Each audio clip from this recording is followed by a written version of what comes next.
నమస్తే. Congress mark secularism కొంచెం వివరణాత్మకమైన post ఇది.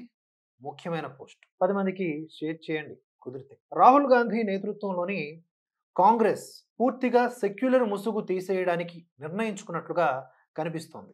ఎందుకంటే ఆరాధనా స్థలాల చట్టం, అదే ప్లేసెస్ ఆఫ్ వర్షిప్ యాక్ట్ 1991లోని కొన్ని సెక్షన్స్ రాజ్యాంగ విరుద్ధం, వాటిని రద్దు చేయాలి అని హిందువులు సుప్రీంకోర్టుకు వెళితే దాన్ని ముస్లిం సంఘాలు కోర్టులో వ్యతిరేకించడాన్ని అర్థం చేసుకోవచ్చు. కానీ రాజకీయ పార్టీగా కాంగ్రెస్ తటస్థ వైఖరి తీసుకోకుండా హిందూ సంస్థలు వేసిన పిటిషన్కి వ్యతిరేకంగా దేశంలో సెక్యులరిజం రక్షించడానికి అని చెప్పేసి తమ వాదనను కూడా వినాలని సుప్రీంకోర్టులో పిటిషన్ వేసింది. ఇప్పుడు ఈ మొత్తం కథను ఒకసారి వివరణాత్మకంగా తెలుసుకుందాం. సెక్యులర్ కాంగ్రెస్ భారతదేశానికి 2 సెక్యులర్ చట్టాలను తీసుకొచ్చింది. మొదటి చట్టం వక్ఫ్ బోర్డు చట్టం 1954, 1995. ఈ చట్టం ప్రకారం హిందువులు, సిక్కులు, జైనులు, క్రిస్టియన్స్ లేదా ఇతర మతస్థులకు చెందిన లేదా కేంద్ర మరియు రాష్ట్ర ప్రభుత్వ ఆస్తులు లేదా ప్రైవేట్ ప్రాపర్టీస్, అవి ఏ కాలానికి చెందినవైనా, ఇంక్లూడింగ్ అవి ఇస్లాం ముందు కాలానికి చెందినవైనా సరే, వాటిని తమ సొంతమని క్లెయిమ్ చేసి తమ అధీనంలోకి తీసుకునే పూర్తి స్థాయి హక్కులు, అధికారాలు ఈ వక్ఫ్ చట్టం ముస్లింలకు అందజేసింది. ఇక రెండవ చట్టం 1991 ఆరాధనా స్థలాల చట్టం, అదే ప్లేసెస్ ఆఫ్ వర్షిప్ యాక్ట్. ఈ చట్టం ప్రకారం 1947 ఆగస్టు 15వ తేదీకి ఒక ఆస్తి ఏ మతపరమైనటువంటి చిహ్నాలు కలిగి ఉంటే దాని యథాస్థితిని అలాగే కొనసాగనివ్వాలి. అంటే గతంలో ఈ ముస్లిం రాజుల దాష్టికానికి గురైనటువంటి దేవాలయాలపై హిందువులు ఎటువంటి క్లెయిమ్ చేయడానికి వీల్లేదు. కళ్ళెదురుగా అది దేవాలయంలాగా కనిపిస్తున్నా 1947 కంటే ముందు ప్రభుత్వ ఏఎస్ఐ రికార్డ్స్లో అవి దేవాలయాలుగా గుర్తింపబడి ఉన్నా అవి తమ దేవాలయాలు, వాటిని మాకు అప్పజెప్పాలి అని క్లెయిమ్ చేయడానికి లేదు, క్లెయిమ్ చేయలేరు. ఎందుకంటే అటువంటి హక్కును ఈ చట్టం హిందువుల నుంచి లాక్కుంది. సింపుల్గా చెప్పాలి అంటే వక్ఫ్ చట్టం వల్ల వాళ్ళు భారతదేశంలోని ఏ ఆస్తినైనా సరే, దేవాలయాలు ఇంక్లూడింగ్ దేవాలయాలు సహా వక్ఫ్ ఆస్తిగా క్లెయిమ్ చేసుకోవచ్చు. అదే హిందువుల విషయానికి వస్తే ఈ ప్లేసెస్ ఆఫ్ వర్షిప్ యాక్ట్ ద్వారా తమ పాత దేవాలయాలపై హక్కును కోల్పోవడమే కాదు, వక్ఫ్ చట్టం వల్ల ప్రస్తుతం ఉన్నటువంటి తమ సొంత ఆస్తులు లేదా దేవాలయాలపై కూడా పరోక్షంగా హిందువులు తమ హక్కుని కోల్పోయారు. అందుకే పదే పదే చెబుతూ ఉండే మాట ఏంటంటే, ఈ మొఘల్ రాజులు, బ్రిటిష్ పాలకుల కంటే సెక్యులరిజం ముసుగులో ఉండేటటువంటి పార్టీలే హిందువులకు ఎక్కువగా అన్యాయం చేస్తూ ఉన్నవి. ఈ ప్లేసెస్ ఆఫ్ వర్షిప్ యాక్ట్ చెల్లదు అంటూ సుప్రీంకోర్టులో పలు పిటిషన్స్ దాఖలయ్యాయి. వాటిలో ముఖ్యమైన పాయింట్ ఏమిటంటే, ఎవరైనా న్యాయ వ్యవస్థకు వెళ్ళడం అనేది రాజ్యాంగం కల్పించిన ప్రాథమిక హక్కు. అటువంటి ప్రాథమిక హక్కును లాక్కునే ఎటువంటి చట్టాన్ని శాసన వ్యవస్థ చేయలేదు. అయితే ఈ పిఓడబ్ల్యూ చట్టం కోర్టుకు వెళ్లే ఆ ప్రాథమిక హక్కును లాగేసుకుంది అనేది పిటిషనర్ల వాదన. అర్థవంతంగానే ఉంది కదా. ఈ పిటిషన్స్ పై ఫిబ్రవరి 17వ తేదీన 3 సభ్యుల సుప్రీంకోర్టు బెంచ్ విచారణ చేపడుతుంది. మరోవైపు ఈ చట్టం పకడ్బందీగా అమలు చేయాలి అని చెప్పి 1947 ఆగస్టు 15కి ఉన్న ఆరాధనా స్థలాల స్థితిని యథాతథంగా ఉంచాలి అని చెప్పి ఆర్టికల్ 32 అనగా ప్రాథమిక హక్కుల అమలు కోసం సుప్రీంకోర్టుకు వెళ్లే హక్కు ఆధారంగా జమైతా ఉలమా ఐ హింద్ పిటిషన్ వేసింది. ఈ చట్టం సక్రమంగా అమలు చేయకపోతే పలు మసీదులను ముస్లిం రాజులు ధ్వంసం చేసి హిందూ దేవాలయాలపై కట్టారు అనే పిటిషన్స్ పరంపర కొనసాగి సమాజంలో అలజడి రేగుతుంది అని వారు తమ పిటిషన్లో కోరారు.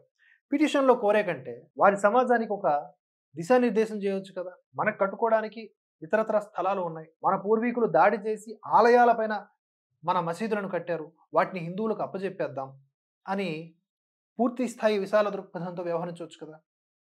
నా ఆస్తిని నువ్వు ఆక్యుపై చేసుకోవచ్చు, నేను క్వశ్చన్ చేయడానికి లేదా, ఇదేం సెక్యులరిజం? సో అలా ఉంది ఈ పిటిషనర్ల వాదన. సరే, ఇదిలా ఉండగా తాజాగా ఆరాధనా స్థలాల చట్టం 1991లోని కొన్ని సెక్షన్ల రాజ్యాంగ బద్ధతపై వేసిన పిటిషన్స్ విచారణలో తమని కూడా భాగస్వామ్యం చేయాలని, దేశంలో సెక్యులరిజం కాపాడడానికి ఈ చట్టం అత్యంత ఆవశ్యకరమని పేర్కొంటూ కాంగ్రెస్ పార్టీ అధికారికంగా మొన్న 16న సుప్రీంకోర్టులో పిటిషన్ వేసింది. ఆ చట్టం చేసేసరికి తమ పార్టీ 10వ లోక్సభలో అధికారంలో ఉంది. అప్పటి మా ఎన్నికల మేనిఫెస్టోలో ఈ అంశం పెట్టామని చెప్పి సుప్రీంకోర్టుకు పిటిషన్లో తెలిపింది. అసలు ఈ ప్లేసెస్ ఆఫ్ వర్షిప్ యాక్ట్ రాజ్యాంగ బద్ధతని సవాలు చేస్తూ హిందూ శ్రీ ఫౌండేషన్ అనే సంస్థ తమని కూడా ఈ విచారణలో భాగస్వాములను చేయమని సుప్రీంకోర్టుని కోరింది. ఈ సంస్థ నిర్లక్ష్యం చేయబడ్డ పురాతన దేవాలయాలను, ఆధ్యాత్మిక యాత్రా స్థలాలని గుర్తించడం, వాటిని మళ్ళీ పునరుద్ధరించడం వంటి పనుల్లో నిమగ్నమై ఉంది.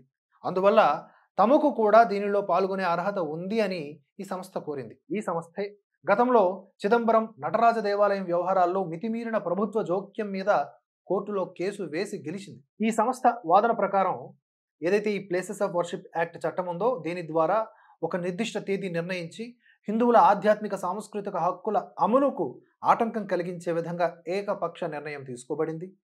ఈ చట్టం గతంలో ముస్లిం రాజులచే ధ్వంసం చేయబడిన అన్ని హిందూ దేవాలయాలపై కూడా నిరంతర యథాస్థితి కొనసాగించేటట్లు చేస్తోంది. తమకు దక్కవలసిన హక్కుల కోసం సుప్రీంకోర్టుకు పోయేటటువంటి ఎన్నో ప్రాథమిక హక్కులతో సహా రాజ్యాంగంలోని 14, 25, 26, 29 క్లాజ్ ఏ అలాగే 32 ఆర్టికల్స్కు ఈ POW places of worship act విరుద్ధంగా ఉంది.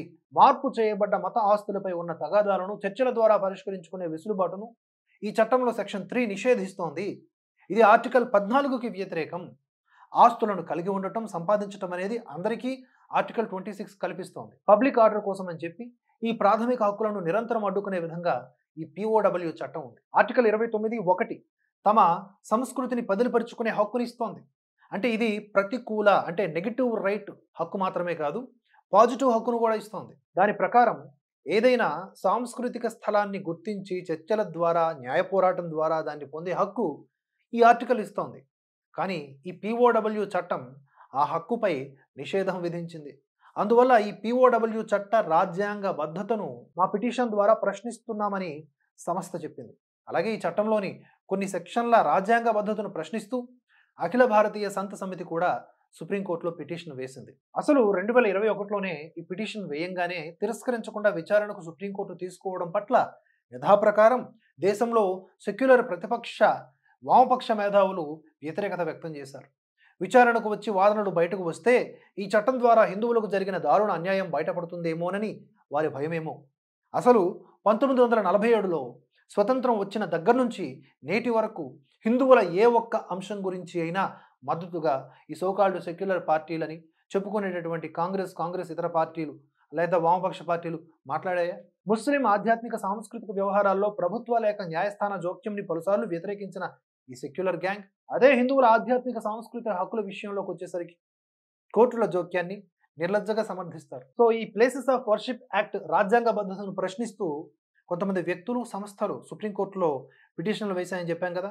అవేవేవి అంటే అఖిల భారతీయ సంత సమితి, పురాతన హిందూ కట్టడాలను పరిరక్షిస్తూ అభివృద్ధి చేస్తున్న హిందూ శ్రీ ఫౌండేషన్ సంస్థ, సుబ్రహ్మణ్య స్వామి, అశ్విని కుమార్ ఉపాధ్యాయ సుప్రీంకోర్టు లాయర్, విష్ణు శంకర్ జైన్ వారణాసి, మధుర కేసులను వాదిస్తున్న ప్రముఖ న్యాయవాది, శబరిమల కేసు వాదించిన సుప్రీంకోర్టు న్యాయవాది జె సాయి దీపక్.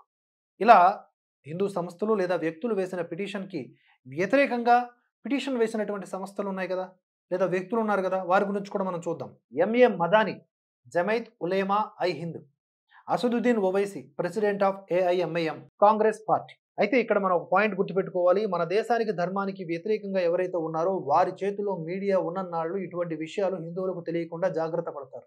కానీ ఏ రోజైతే సోషల్ మీడియా వచ్చిందో ఈ ముఠా ఇన్ని రోజులు పాటిస్తున్నటువంటి ఈ ద్వంద్వ ప్రమాణాలు బయటపడి ఈ ముఠా సెక్యులరిజం పేరుతో ఒక వర్గానికి కొమ్ము కాస్తూ మెజారిటీ వర్గ ప్రాథమిక హక్కులకు భంగం కలిగింపజేస్తూ తూట్లు పొడుస్తూ ఈ విషయాలన్నీ చేస్తుందని బయటపడింది. కానీ టైం వస్తే అందరినీ కాలమే లైన్లో పెడుతుంది. అంతవరకు నిరీక్షిద్దాం. అప్డేట్స్ కోసం చూస్తూనే ఉండండి భరతవర్ష. జై హింద్, జై భారత్.